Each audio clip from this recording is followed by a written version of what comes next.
क्या आप भी अपनी फैमिली के लिए एक better lifestyle and secure future plan कर रहे हैं?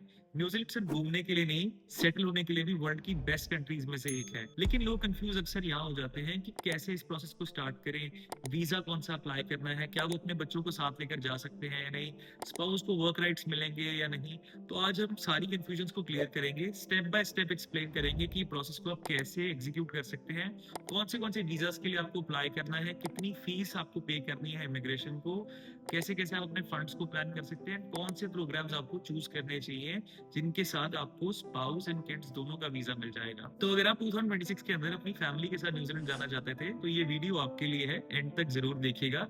And if you are new to this channel, make sure you hit the subscribe button. Let's get started. जब भी कोई वर्किंग प्रोफेशनल या इंडिविजुअल प्लान करते हैं न्यूजीलैंड जाने का विद देयर फैमिली, तो उनकी सबसे पहली प्रेफरेंस ये रहती है कि वो न्यूजीलैंड किसी वर्क वीजा पर चले जाएं।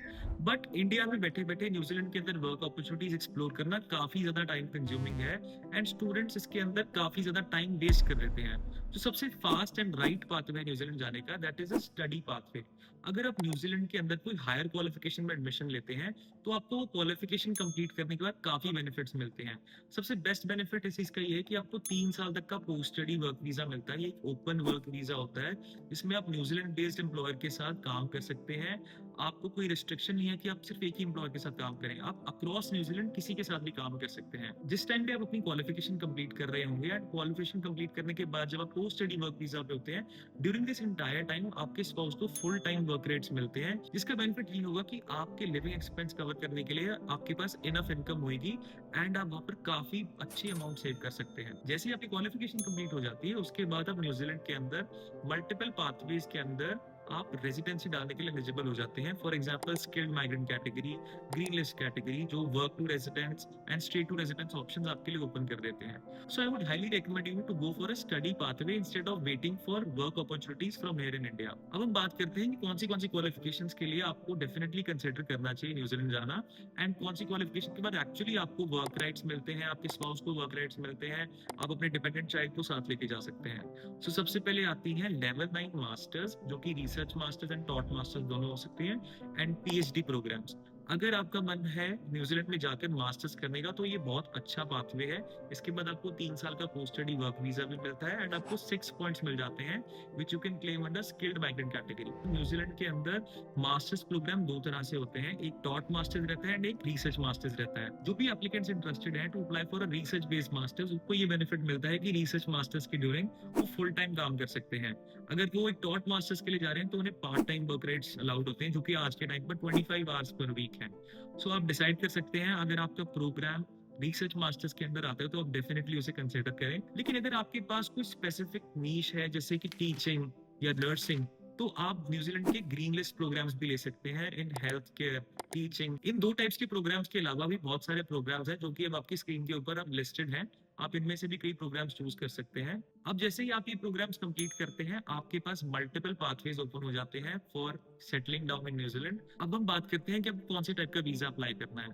अगर आप मेन एप्लीकेंट है तो आपको न्यूजीलैंड स्टडी वीजा अप्लाई करना है, जो कि आपकी मास्टर्स क्वालिफिकेशन या फिर आपकी लेवल 7 की ग्रेजुएट डिप्लोमा या पीजी डिप्लोमा क्वालिफिकेशंस के लिए होगा। जैसे ही आपको आपका न्यूजीलैंड का वीजा मिल जाता है, अब आप अप्लाई करेंगे अपने स्पाउस के लिए वीजा, जिसे हम कहते हैं partner of a student work visa. इस वीजा को लेने के बाद आपका स्पाउस आपके साथ ट्रैवल कर सकते हैं, या फिर अगर आप ऑलरेडी न्यूजीलैंड जा चुके हैं तो आपके पास वहां पर आके आपको ज्वाइन कर सकते हैं, वहां पर वो फुल टाइम काम कर सकते हैं। इस टाइम पर जो इस वीजा की फीस है दैट इज $1630। अगर आप इस वीजा के लिए अप्लाई करें देन मेक श्योर आपकी मैरिज सक्सेसफुली रजिस्टर्ड है इन इंडिया, एंड आपके पास सारे डॉक्यूमेंट्स हैं to prove your legal marriage, and आपके पास आपके अकाउंट में $4200 मिनिमम होना चाहिए to apply for this visa which is for your living expense. Next हम बात करते हैं आपके बच्चों के लिए वीजा। अगर आप अपने डिपेंडेंट चाइल्ड को साथ लेके जा रहे हैं तो उनकी वीजा फीस है $341। अब हम बात करते हैं आपके एप्लीकेशन प्रोसेस को लेकर। अगर आप अप्लाई कर रहे हैं अपने स्टूडेंट वीजा के लिए, आपके पास आपकी लिविंग एक्सपेंस एंड आपकी ट्यूशन फीस को कवर करने के लिए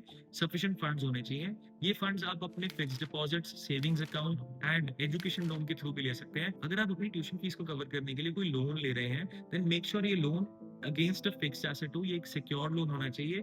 किसी भी मूवेबल प्रॉपर्टी के अगेंस्ट ये लोन नहीं चलेगा, आपको एक इमूवेबल फिक्स्ड एसेट के अगेंस्ट ये लोन लेना है।